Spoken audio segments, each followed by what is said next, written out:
जय हिंद साथियों, मैं आदेश आपका आपके अपने राही आदि क्लासेस परिवार में स्वागत करता हूं। जैसा कि हम सभी डेली हिंदी का प्रैक्टिस सेट सॉल्व करते हैं, आज भी 21 क्वेश्चन का प्रैक्टिस सेट सॉल्व करेंगे। सूचना यह है आप सभी के लिए कि 1 तारीख से आप सभी के लिए सीटेट की क्लासेस चलेंगी और ये जो प्रैक्टिस सेट हो रहा है इसको कुछ टाइम के लिए बंद कर दिया जाएगा, क्योंकि यहाँ पर देख रहा हूँ कि आप सभी का सहयोग कम मिल रहा है। आप सभी अधिक से अधिक सहयोग करें ताकि आपका ये जो चैनल है ये भी धीरे धीरे बढ़ता रहे, क्योंकि आपके सहयोग से ही सब कुछ हो पाएगा। तो हम अपनी क्लास को शुरू करते हैं। हमारा पहला क्वेश्चन है, निम्नलिखित वाक्य में कौन सा विराम चिन्ह छूटा है? मोहन, कलम और सुरेश एक साथ पाठशाला जाते हैं। तो इसमें हमें यह देखना है कि कौन सा विराम चिन्ह छूटा हुआ है। अल्प विराम चिन्ह, योजक चिन्ह। योजक चिन्ह होता है, निशान इस प्रकार से होता है। यह जैसे विपरीतार्थक या विलोम शब्द कह सकते हैं, उनके बीच में लगता है। जैसे माता पिता, भाई बहन, पाप पुण्य, सुख दुख, इस प्रकार से। पूर्ण विराम का चिन्ह इस प्रकार से होता है। विवरण चिन्ह का इस प्रकार से होता है। अल्प विराम इस प्रकार से होता है। तो क्या है, मोहन के बाद कलम आया है, कमल आया है, तो मोहन के बाद अल्प विराम का चिन्ह लगेगा। तो इसलिए हमारा जो राइट आंसर हो जाएगा वह ऑप्शन ए सही हो जाएगा। अगले क्वेश्चन की तरफ चलते हैं। हमारा अगला क्वेश्चन है, तद्भव शब्द का चयन करना है। मौक्तिक जो है तत्सम शब्द है, इसका तद्भव क्या होगा? मोती होगा। मामा मस्तक, मस्तक का तद्भव माथा हो जाएगा। क्या होगा मस्तक का? मस्तक का माथा हो जाएगा। मातुल किसे कहते हैं? मातुल संस्कृत में मामा को कहते हैं। तो जो हमारा मामा शब्द है यह तद्भव शब्द है।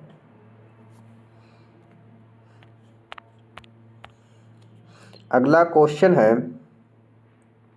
क्वेश्चन क्या कह रहा है? कहु रावण, रावण जग केते पद में रावण शब्द का प्रयोग क्रमशः हुआ है।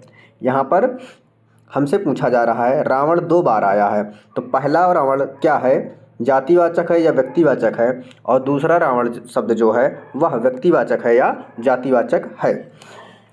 कहु रावण, कोई पूछ रहा है कि बोलो रावण, बोलो रावण, रावण से कह रहा है, तो रावण क्या हुआ, पहला वाला व्यक्तिवाचक हो जाएगा। तो आप देख लीजिए 2 जगह पहला जातिवाचक दिया गया है, इसलिए वह दोनों विकल्प क्या हो जाएंगे, कट जाएंगे, यानी वो दोनों विकल्प हट जाएंगे। तो क्या हुआ, पहला व्यक्तिवाचक हुआ, रावण जग केते, यानी इस जग में रावण कितने हैं। अब रावण कितने, बहुत से रावण, तो क्या होगा, वह जातिवाचक हो जाएगा। अब पहला व्यक्तिवाचक और दूसरा जातिवाचक जिस ऑप्शन में दिया गया होगा वही ऑप्शन हमारा सही हो जाएगा। तो हम सभी देख रहे हैं कि ऑप्शन सी जो है, पहला व्यक्तिवाचक और दूसरा जातिवाचक संज्ञा दिया गया है। तो राइट आंसर हमारा ऑप्शन सी सही हो जाएगा। अगला क्वेश्चन है, संबंधवाचक सर्वनाम बताना है। संबंधवाचक सर्वनाम कोई दिया गया है, कोई क्या है, अनिश्चितवाचक है। क्या है,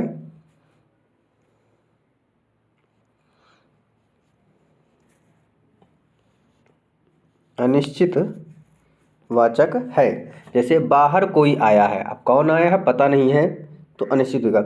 वह कौन है, कौन क्या हो जाएगा, प्रश्नवाचक हो जाएगा।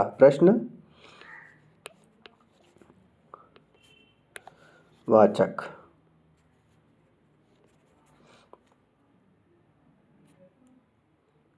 ये हो जाएगा प्रश्नवाचक। जो, जैसे जो बोओगे सो काटोगे, जो बोओगे सो काटोगे, जो और सो जो है वह संबंधवाचक सर्वनाम हो जाएगा। वह क्या है? वह बहुत सुंदर है, या वह मेरी बुक है, यानी वह जो है वह निश्चितवाचक को दर्शाएगा। यहाँ पर निश्चितवाचक सर्वनाम को दर्शाएगा। अगले क्वेश्चन पे चलते हैं। हमारा अगला क्वेश्चन है, निम्नलिखित में से सकर्मक क्रिया का वाक्य है। इन सभी वाक्यों को पढ़ना है, उसके बाद हमें देखना है कि सकर्मक वाक्य कौन सा है। रोहिणी सोती है, सोती है, क्या सोती है? तो यह क्या हो जाएगा? आकर्मक हो जाएगा। गीता निबंध लिख रही है क्रिया हो जाएगा लिखना, लिखना भी हो जाएगा, लेकिन क्या लिख रही है? निबंध लिख रही है। तो ये हमारा सकर्मक क्रिया को दर्शा रहा है ऑप्शन बी। पक्षी आकाश में उड़ते हैं, उड़ना क्रिया है लेकिन आकाश में उड़ते हैं, यहाँ पे क्या हो? आधार दर्शाया जा रहा है, आधार को दर्शाया जा, जैसे हम रोड पे या सड़क पर चलते तो सड़क क्या है? हमारा आधार को हो जाएगा। तो ये सकर्मक नहीं है, ऑप्शन डी भी नहीं है। तो सकर्मक क्रिया वाला वाक्य कौन सा हो जाएगा? ऑप्शन बी हो जाएगा। अगले क्वेश्चन पे चलते हैं। जैसा काम वैसा दाम में जैसा किस व्याकरणात्मक कोटि का है? हमें यह बताना है कि जैसा जो है वह किस व्याकरणात्मक कोटि का है। विशेषण है, विशेष्य है, सर्वनाम है, या फिर अव्यय है। कैसा है? जैसा पूछा गया तो जैसा क्या हो जाएगा? सर्वनाम को यहाँ पर दर्शाएगा। विशेषण नहीं होगा, विशेष्य नहीं होगा, अव्यय भी नहीं होगा। क्या होगा? सर्वनाम होगा। हमारा अगला क्वेश्चन है, अर्थ की दृष्टि से क्रिया विशेषण का कौन सा भेद नहीं है? अर्थ की दृष्टि से क्रिया विशेषण का भेद नहीं है, हमसे पूछा गया था। स्थानवाचक, क्या? स्थानवाचक में किसी स्थान के बारे में बताया जाएगा। रीतिवाचक क्या हो गया? रीतिवाचक जैसे अचानक कोई आ गया, कोई आ गया, ये क्या है? अर्थ की दृष्टि से क्रिया विशेषण का भेद है, हमसे पूछा है, नहीं है। संबंधवाचक जो होता है वह अर्थ की दृष्टि से क्रिया विशेषण नहीं होता है, काल काल में समय दिया गया होता है। सॉरी, अगले क्वेश्चन पे चलते हैं। हमारा अगला क्वेश्चन है, मैं तो उसका नाम तक ही जानता हूँ। मैं तो उसका नाम तक ही जानता हूँ। इस वाक्य में रेखांकित शब्द क्या है? तक है। हमें बताना है वह सर्वनाम है, निपात है, प्रत्यय है, उपसर्ग है। जो तक है वह सर्वनाम नहीं है, प्रत्यय भी नहीं है और उपसर्ग भी नहीं है। क्या है? निपात है। जैसे किसी भी वाक्य में, हम किसी भी वाक्य में जब दो जोड़ देकर कहना होता है तो हमारा जो शब्द जोड़ देने पर होता है वही हमारा निपात कहलाता है। ही भी निपात होता है, यहाँ तक के नीचे अंडरलाइन किया गया है, रेखांकित किया गया है, तो हमारा तक भी जो है कि निपात होगा।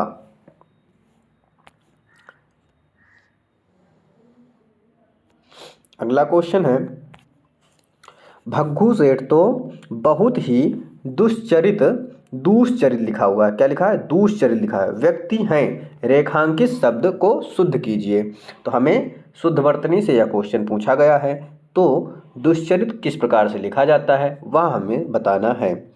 ऑप्शन ए गलत है, ऑप्शन बी भी गलत है, ऑप्शन डी देखिए तो यहाँ दंती सापित दिया गया है तो इसलिए गलत है। ऑप्शन सी जो है वह हमारा सही लिखा हुआ है। इस प्रकार से भी दुश्चरित को लिख सकते हैं। दुश्चरित्र।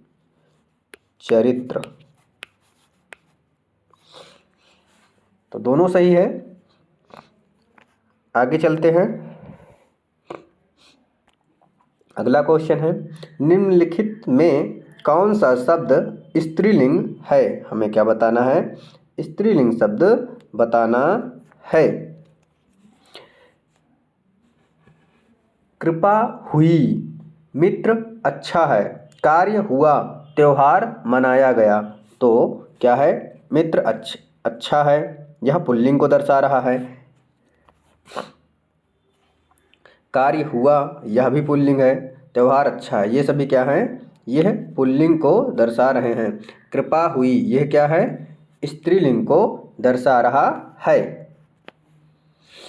आगे चलते हैं। हमारा अगला क्वेश्चन है,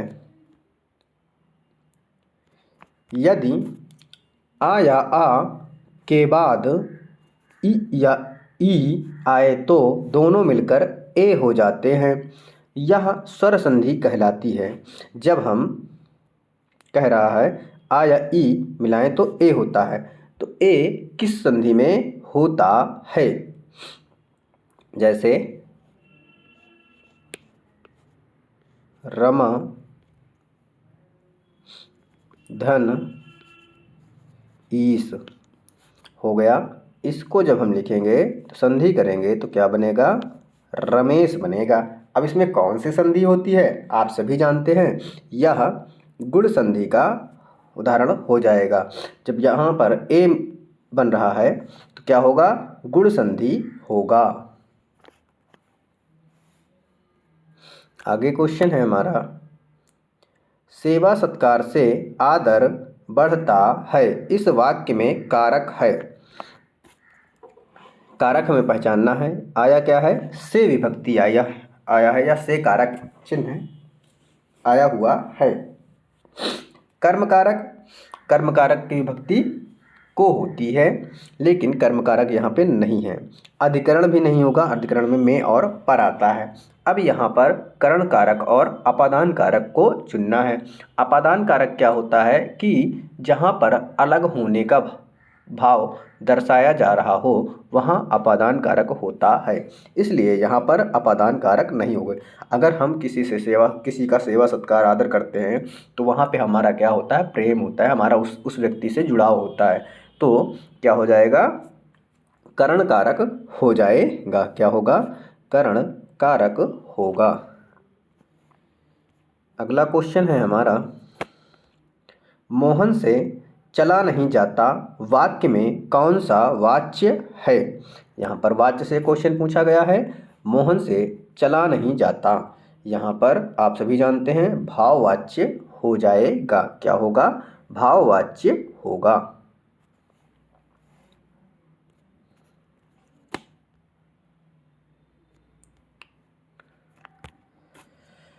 अगला क्वेश्चन है, जब कथन से पूर्व कार्य हो चुका हो तो वहाँ कौन सा काल होता है? हमें काल बताना है। जब कथन से पूर्व कार्य हो चुका हो, वर्तमान काल में क्या होता है? समय चल रहा होता है वर्तमान समय में, यानी तुरंत। भविष्य काल में क्या होता है? कार्य होने वाला होगा। क्या होगा? कार्य हुआ नहीं होगा, होने वाला होगा। लेकिन भूतकाल में क्या होगा? कार्य हो चुका होता है, वो पहले से कार्य हो चुका होगा। तो क्या होगा? हमारा यहाँ पर भूतकाल हो जाएगा राइट आंसर।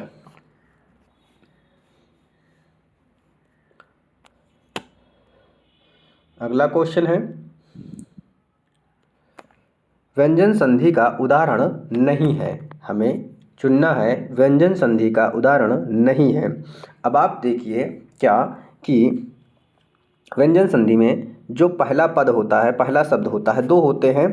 जैसे ये पहला हो गया और प्लस के बाद यानी धन के बाद दूसरा होता है। जब पहला होता है तो व्यंजन संधि, तो पहले का जो लास्ट अक्षर होता है, अंत होता है शब्द, वहाँ पे व्यंजन होता है। व्यंजन, शुद्ध व्यंजन किस प्रकार से होता है?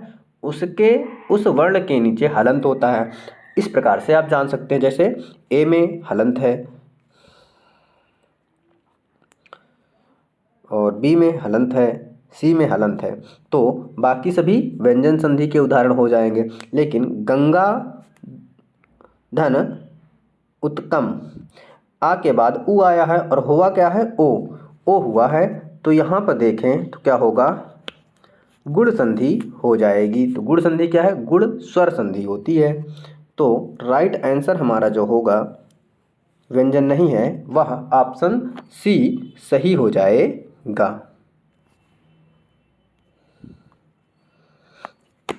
अगला क्वेश्चन है, क्या है, छछूंदर के सिर पर चमेली का तेल।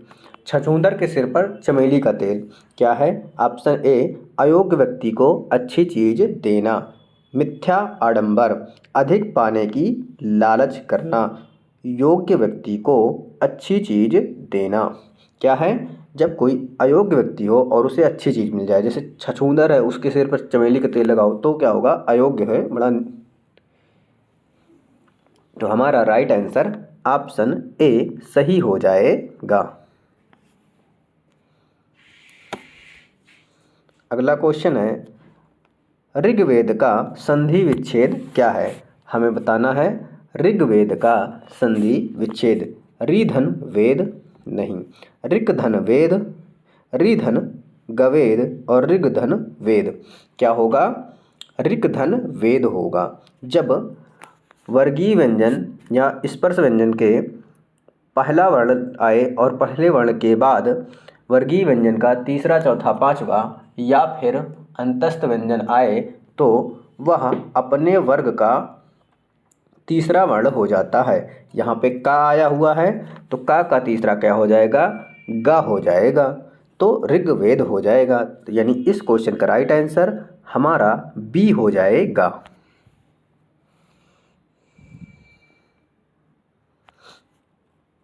अगला क्वेश्चन है, आप बीती समास में आप बीती शब्द में समास है, हमें यहाँ पर समास बताना है।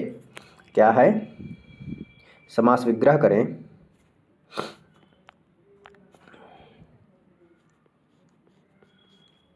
आप पर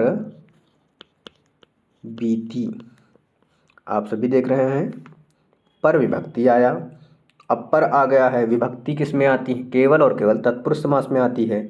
तो यहाँ पर हमारा राइट आंसर तत्पुरुष समास हो जाएगा, बाकी कट जाएंगे सभी। अगले क्वेश्चन पे चलते हैं। हमारा अगला क्वेश्चन है, घोंसले में चिड़िया है। क्या? घोंसले में चिड़िया है में कौन सा कारक है? हमें कारक बताना है। अपादान कारक, अपादान कारक नहीं होगा क्योंकि अपादान कारक में अलगाव को दर्शाया जाता है। संबंध काकी के विभक्ति आती है। यहाँ पर आया है में और पर। में और पर कहाँ आती है? अधिकरण में आती है। संप्रदान के लिए होता है तो में अधिकरण में आएगी, क्योंकि घोंसले में, घोंसला क्या हुआ, आधार हो जाएगा। तो जब आधार को दर्शाया जा रहा है तो अधिकरण कारक हो जाएगा। Option D right answer. अगला क्वेश्चन है, प्लुत स्वर कौन सा है? हमें बताना है कि प्लुत स्वर कौन सा है। प्लुत स्वर क्या होता है? ह्रस्व और दीर्घ, ह्रस्व और दीर्घ से ज़्यादा समय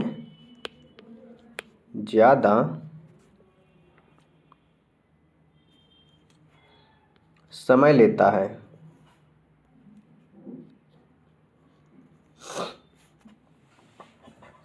जब ह्रस्व या दीर्घ का उच्चारण करते हैं तो उसमें कम ध्वनि निकलती है, लेकिन ह्रस्व और स्वर से अधिक, सबसे अधिक प्लुत स्वर में ही ध्वनि या सांस निकलती है, तो वह हमारा, और समय भी लेता है, तो वह हमारा प्लुत स्वर होता है। अब ओम किस प्रकार से लिखा जाता है? ए ऑप्शन गलत है, बी भी गलत है, सी भी गलत है। ओम किस प्रकार से लिखा जाएगा? ऑप्शन जो बी है हमारा वह सही है। क्या? ओम इस प्रकार से लिखा जाएगा। और जब हम उच्चारण भी करेंगे तो ओम इस प्रकार करते हैं, देर तक ले जाते हैं, तो वो हमारा फुल स्वर के अंतर्गत आता है। आज का हमारा लास्ट क्वेश्चन है। उम्मीद है आप सभी को क्लास पसंद आई होगी। बस आप सभी अधिक से अधिक सहयोग करें। अगला क्वेश्चन है, प्रयोजन का समानार्थी शब्द नहीं है। हमें बताना है प्रयोजन का समानार्थी शब्द नहीं है। प्रयोजन का लक्ष्य भी होता है, हेतु भी होता है, उद्देश्य भी होता है, लेकिन जो नियोजन होता है वह नहीं होता है। तो राइट आंसर ऑप्शन सी सही हो जाएगा। बस आप सभी से रिक्वेस्ट है, अधिक से अधिक सहयोग करें। जितना जल्दी आप इसे 1000 से ज़्यादा पहुंचा दें उतना जल्दी अच्छा रहेगा। और सूचना है आप सभी के लिए कि 1 तारीख से सीटेट की क्लासेस शुरू हो जाएंगी। मेरे द्वारा जो भी हो सकता है, जितना योगदान दे सकता हूं मैं अकेले, उतना आप सभी तक अच्छा से अच्छा देने का प्रयास करूंगा।